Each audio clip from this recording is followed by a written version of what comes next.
Halo saudara yang terkasih, kembali dengan saya Tommy Sitorus.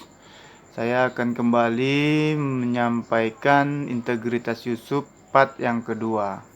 Nah, sebelum saya lanjut, kita akan baca dulu firman Tuhan dalam Kejadian 37 ayat 19. Dalam Kejadian 37 ayat 19 dikatakan, kata mereka seorang kepada yang lain, lihat tukang mimpi kita itu datang. Nah, mereka di situ adalah saudara-saudaranya Yusuf, dan yang tukang mimpi itu adalah Yusuf. Yusuf dikatakan sebagai tukang mimpi dan dia dikasih gelar tukang mimpi karena dia menyampaikan mimpinya sebanyak 2 kali kepada saudara-saudaranya yang membuat saudara-saudaranya itu tersinggung. Di mana di situ dikatakan saudara-saudaranya itu akan menyembah kepada dia, bahkan bukan hanya saudara-saudaranya, tetapi orang tuanya juga. Nah, jadi sebenarnya gini, sebelum mimpi itu dia sampaikan, Yusuf itu sangat disayangi sama Yakub. Dia adalah anak kesayangan Yakub. Ya, jadi Yusuf adalah anak ke-12, anak ke-11 dari 12 bersaudara, di mana ibunya adalah Rahel. Ya, Rahel ini adalah istri yang kesayangan atau yang dicintai oleh Yakub, karena Yakub punya istri lebih dari satu. Nah, bahkan Yakub itu membuat jubah yang istilahnya khusus ya untuk Yusuf. Sejak kecilnya Yusuf itu sudah menjadi anak kesayangan karena dia anak pertama dari istri yang dia cintai. Nah, Yusuf juga dapat menafsirkan mimpi dari mulai dia kecil. Nah, ketika dia menceritakan dua mimpinya, di mana dua-duanya menggambarkan saudaranya, bahkan ayahnya dan ibunya akan bersujud menyembah dia, disitulah sangat benci, sangat marah, kesal saudara-saudaranya melihat dia. Nah, kedua hal itu membuat saudara-saudaranya dari ibu-ibu yang lain menjadi iri hati, benci kepada Yusuf. Ketika berumur 17 tahun, Yusuf disuruh Yakub mencari saudara-saudaranya yang menggembalakan domba di kota lain. Ketika itulah Yusuf ditangkap oleh saudara-saudaranya dan hendak dibunuh. Tapi Ruben, kakaknya yang sulung, itu mencegah sehingga mereka akhirnya hanya membuang Yusuf ke dalam sumur kering. Ruben berniat diam-diam ingin melepaskan Yusuf, tapi sewaktu Ruben tidak berada di dekat sana, atas usulan Yehuda, saudara-saudara yang lain menjual Yusuf kepada pedagang Midian dan orang Ismail yang lewat di situ dalam perjalanan ke Mesir. Nah, di Mesir itu Yusuf dijual menjadi budak. Ketika itu akhirnya Potifar membeli dia untuk dijadikan budak di istana. Ya, jadi Potifar adalah pegawai istana Mesir pada saat itu. Di sana dia bekerja sangat baik sehingga dia dipercayai dengan sangat baik dan penuh. Jadi dipercayai dengan penuh oleh majikannya yaitu Potifar. Namun karena Yusuf tidak mau menerima rayuan istri Potifar yang pernah saya sampaikan, ya, untuk tidur bersama istrinya, istri Potifar memfitnah Yusuf hendak menganiayanya. Akibat Yusuf dimasukkan ke dalam penjara. Jadi di dalam penjara juga Yusuf berkelakuan sangat baik. Ya, sehingga dipercayai penuh oleh kepala penjara untuk mengurus narapidana yang lain. Jadi perbuatan baik Yusuf itu tidak berubah, saudara. Artinya yang seperti saya pernah sampaikan, kepribadiannya itu teguh ya. Dia tidak mau berubah oleh karena situasi. Ya, pada saat itu Yusuf berumur kira-kira 28 tahun. Firaun raja Mesir itu menahan kepala juru minuman dan kepala juru roti dalam rumah kepala pengawal raja. Jadi pada saat dia di penjara itu dia berumur sekitar 28 tahun. Di hari yang tidak jauh dari dia itu pengawal raja juga juru minum dan juru roti itu dipenjarakan bersama-sama dia. Nah, dalam penjara tempat Yusuf dikurung dengan tuduhan melakukan kesalahan berat. Nah, kemudian kepala pengawal raja menempatkan Yusuf bersama-sama dengan mereka untuk melayani mereka. Demikianlah mereka ditahan beberapa waktu lamanya. Pada suatu kali bermimpilah mereka berdua. Jadi mereka keduanya bermimpi, baik juru minum maupun juru roti Raja Mesir itu yang ditahan dalam penjara itu masing-masing ada mimpinya. Nah, pada suatu malam juga mimpi masing-masing itu ada artinya sendiri. Nah, ketika pada waktu pagi Yusuf datang kepada mereka, segera melihat bahwa mereka bersusah hati, lalu bertanya kepada pegawai-pegawai istana Firaun ya yang ditahan bersama-sama dengan dia dalam rumah tuannya itu.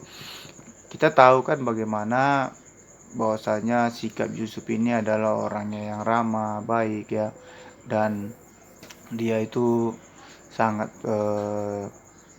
istilahnya dinyatakan baik lah, bisa dibilang sopan begitu ya. Jadi dia mungkin orangnya bergaul juga ya kan, peduli, dia juga peduli kan ya, ciri-ciri integritas tadi. Nah, mengapakah hari ini mukamu semuram itu, kata Yusuf kepada mereka.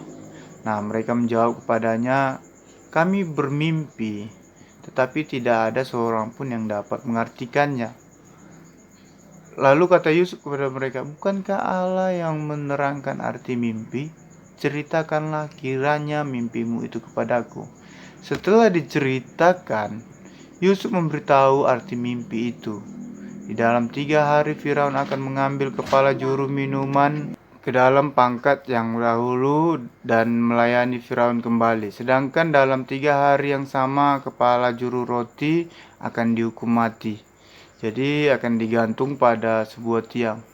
Nah, terjadilah pada hari ketiga, hari kelahiran Firaun, atau dibilang ulang tahun Firaun pada saat itu. Maka Firaun mengadakan perjamuan untuk semua pegawainya. Ia meninggikan kepala juru minuman dan kepala juru roti itu di tengah-tengah para pegawainya. Kepala juru minuman itu dikembalikannya ke dalam penjabatannya, sehingga ia menyampaikan pula piala ke tangan Firaun. Tetapi kepala juru roti itu digantungnya seperti yang disampaikan Yusuf kepada mereka. Jadi sebelumnya Yusuf itu sudah sampaikan juga kepada juru minum itu ya, kepala juru minum raja itu, dia katakan, ingatlah kepadaku apabila keadaanmu telah baik nanti. Tunjukkanlah terima kasihmu kepadaku dengan menceritakan hal ihwalku kepada Firaun, dan tolonglah keluarkan aku dari rumah ini, sebab aku diculik begitu saja dari negeri orang Ibrani, dan di sini pun aku tidak pernah melakukan apa-apa yang menyebabkan aku layak dimasukkan ke dalam tiang tutupan ini, atau dalam penjara ya maksudnya. Jadi Yusuf berharap juga ketika kepala juru minuman itu sudah bebas dan arti mimpi itu benar dan dia kembali ke jabatannya, tolong supaya dia juga ya dibebaskanlah dari penjara. Ya tapi Yusuf tidak diingat oleh kepala juru minum itu, melainkan dilupakannya sampai 2 tahun lamanya, ketika akhirnya 2 tahun kemudian Firaun bermimpi sampai 2 kali dengan mimpi yang berbeda. Pada waktu pagi gelisah hati Firaun, lalu disuruhnya lah memanggil semua ahli dan semua orang berilmu di Mesir. Firaun menceritakan mimpinya kepada mereka, tetapi seorang pun tidak ada yang dapat mengartikan kepadanya. Nah, pada saat itulah juru minum tadi teringat kepada Yusuf. Disebutnya lah seorang muda Ibrani, hamba kepala pengawal istana, dan menyampaikan kemampuannya menafsirkan mimpi kepada Firaun. Nah, jadi sampaikan itu Yusuf lalu dibawa ke hadapan Firaun. Setelah Firaun menyuruh memanggil Yusuf, segeralah ia dikeluarkan dari tutupan atau dari penjara. Ya mungkin dia bercukur dan berganti pakaian lalu pergi menghadap Firaun. Berkatalah Firaun kepada Yusuf, aku telah bermimpi dan seorang pun tidak ada yang dapat mengartikannya, tetapi telah kudengar tentang engkau, hanya dengan mendengar mimpi saja engkau dapat mengartikannya. Yusuf menyahut Firaun, bukan sekali-kali aku, melainkan Allah juga yang akan memberitakan kesejahteraan kepada tuanku Firaun. Lalu kata Yusuf kepada Firaun, kedua mimpi tuanku Firaun itu sama. Ya, dengan singkatnya saya sampaikan, Allah telah memberitahukan kepada tuanku Firaun apa yang hendak dilakukannya. Ketujuh ekor lembu yang baik itu ialah 7 tahun, dan ketujuh bulir gandum yang baik itu ialah 7 tahun juga. Kemudian mimpi itu sama. Ketika ketujuh ekor lembu yang kurus dan buruk yang keluar kemudian masuknya 7 tahun, maksudnya 7 tahun. Demikian pula ketujuh bulir gandum yang hampa dan layu oleh angin timur itu, maksudnya akan ada 7 tahun kelaparan. Inilah maksud perkataanku ketika aku berkata kepada tuanku Firaun, Allah telah memperlihatkan kepada tuanku apa yang hendak dilakukannya. Ketahuilah tuanku, akan datang 7 tahun kelimpahan di seluruh tanah Mesir, kemudian akan timbul 7 tahun kelaparan, maka akan dilupakan segala kelimpahan itu di tanah Mesir. Karena kelaparan itu mengurus keringkan negeri ini. Sesudah itu akan tidak kelihatan lagi bekas-bekas kelimpahan negeri ini karena kelaparan itu. Nah, sesudah itu akan tidak kelihatan lagi bekas-bekas kelimpahan di negeri karena kelaparan itu. Jadi dikatakan sebab sangat hebatnya kelaparan itu, sampai 2 kali mimpi itu diulangi bagi tuanku Firaun. Berarti hal itu telah ditetapkan oleh Allah dan Allah akan segera melakukannya. Oleh sebab itu baiklah tuanku Firaun mencari seorang yang berakal budi dan bijaksana dan mengangkatnya menjadi kuasa atas tanah Mesir. Baiklah juga tuanku Firaun berbuat begini, yakni menempatkan penilik-penilik atas negeri ini, dan dalam ke-7 tahun kelimpahan itu memungut 1/5 dari hasil tanah Mesir.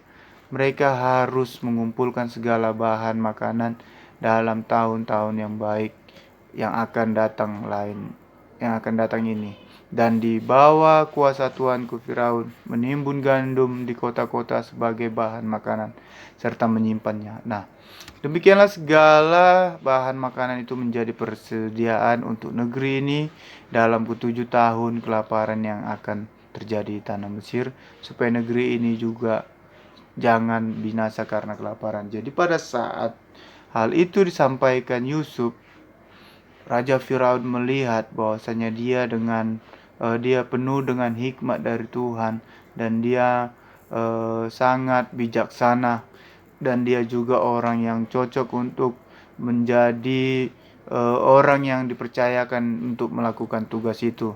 Nah, Firaun melihat kebijaksanaan Yusuf, akhirnya Yusuf dijadikan perdana menteri. Orang yang dipercaya sebagai orang nomor 2 di seluruh Mesir ketika Yusuf berusia 30 tahun.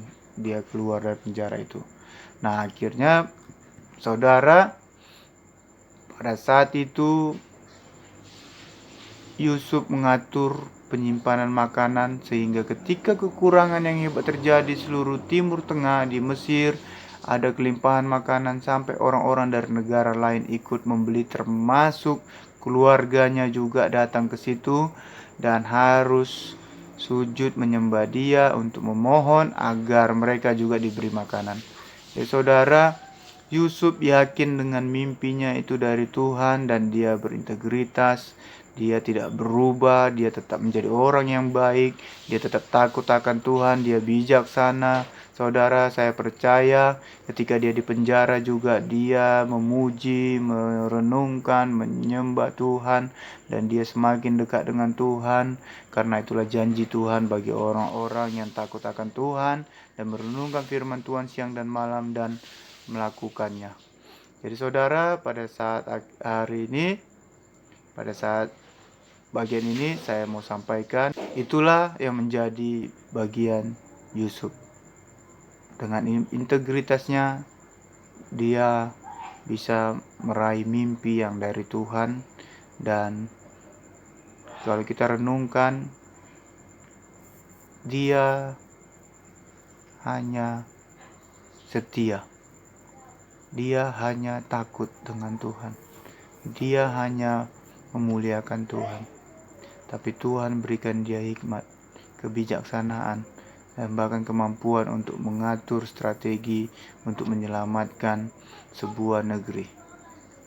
Terima kasih saudara. Walaupun kerja Yusuf itu dikatakan sebagai tukang mimpi dan dia juga bisa menafsirkan mimpi, tapi itu semua dari Tuhan. Terkadang apa yang tidak kita pikirkan, apa yang tidak pernah kita bayangkan, Tuhan bisa lakukan untuk mengangkat kita. Terima kasih. Salam, Tuhan Yesus memberkati.